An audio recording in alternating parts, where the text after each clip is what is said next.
Out once again, those fractions of seconds. It's the kind of day everybody here is going to say it was just almost but not quite. It's frustrating. You never know quite what to do. The main problem undoubtedly will be, and there's a spinner, one of the two Minardis right in the middle of the road. I think that's Luca Badoer's car. Yeah, I think it's maybe got either a broken suspension or a right rear puncture, because the left front of the car up in the air, but we couldn't see the right-hand side of the car. Let's have a little look and see if this gives us an indication as to what happened. Oh yes, there it is, a right rear puncture. An excellent guess, John, and Luca Badoer out of the action. And that isn't a guess, that's experience. Okay, right. Damon Hill continues round on his way to try and improve on his time. There's the car, and the red flag's actually been brought out. It's obviously deemed to be in a very dangerous position. Now there's 2.5 minutes remaining in this second qualifying session, so they will run those final 2.5 minutes, but they obviously feel that they have to move that car out of the way first. Yes, the car's in a difficult place. The crane cannot get to it, and of course with a totally deflated or shredded tires, that one then they've got to get somebody, what they call in America a wrecker, to the circuit and pick that car up. So Minardi sitting in the middle of the track, and well, we've been joined in the booth, we mentioned earlier in the program, and we haven't had much chance to talk to Kenny Szymanski. So we're just going to have a brief moment looking around, and Kenny will join us in a second.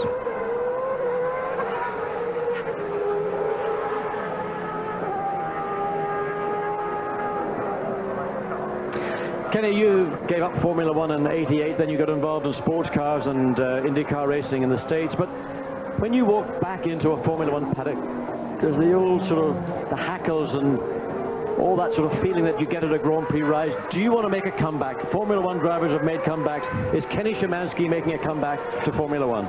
I definitely like to make a comeback, John, because my enthusiasm is still there, and you can't help but have those fires lit when you step into the garage and you see your mates, and you just want to get stuck in with them. But Kenny, I remember on many occasions, quite frequently at Watkins Glen, the last Grand Prix of the season, certainly in the 70s and in some cases early 80s, legendary parties, and you were right in the heart of that. Now that isn't part of Formula One quite as much as it was.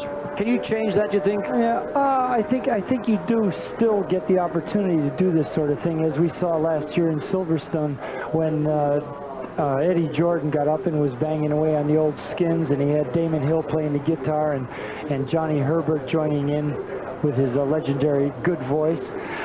There still is that possibility, and that's the one thing that will still remain, I think, in Formula One. It's just a shame that the lads don't get that opportunity. Well, I'll tell you, actually, here on Thursday afternoon, there was a bit of hilarity, because the Benetton team were making dry ice bombs and firing them over the Olympic rowing basin here, just directly behind the pits.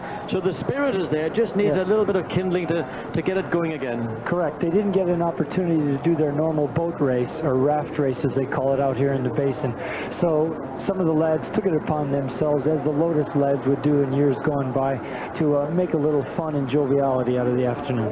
What are your emotions about Lotus? A great name, a great team. Here we watch again what happened to Luca Badoer, and again that tire. I mean, really, why he was going at that speed with a tire that was clearly flat, let alone leaning on it going into a corner, sometimes is, I have to say, hard to understand. But the demise of Lotus, very sad, great name, heritage, Colin Chapman, all those world championships. Well, I'll tell you, John, I mean, for myself to see a grand mark like that, and having worked for them for 11 seasons, it was pretty sad to see it happen. But, you know, it's come down now to the big dollars. But I sincerely believe that had a gentleman by the name of Peter Warr, who was our team manager, who really took loyalty to heart and the Lotus concept and faith, I think had he been able to remain in his position, I believe Lotus would still be around today. Well, that's an interesting thought, but some other thoughts about the days when you were at Lotus, and of course you were involved with Mario Andretti when he won his world championship for Lotus in '78. The old man's making a comeback at Le Mans this year. He's going to drive a Courage Porsche. Are you going to go to Le Mans and support him? No, unfortunately, John. I was involved with the Porsche effort that we were doing down in Daytona, and then, of course, going to Le Mans.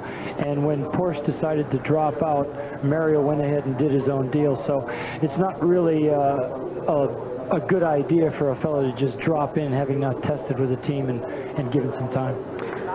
Well, Michael looks pretty happy with his, I would say, his weekend's work to date, and now talking to his favorite German motorsport channel, and session is due to be restarted. In fact, we've got notice at 2:05. That's when we get Luca Badoer's car removed to safety, and there'll be some 2.5 minutes of that session remaining. I don't think Michael Schumacher's liable to go out. Damon, in fact, has completed 11 laps, so he couldn't get a timed lap in. In reality, I think everybody's just about complete. I don't know what the purpose of starting it again, other than to fulfill the regulation. The track is open. If anybody has got laps, they are free to go out.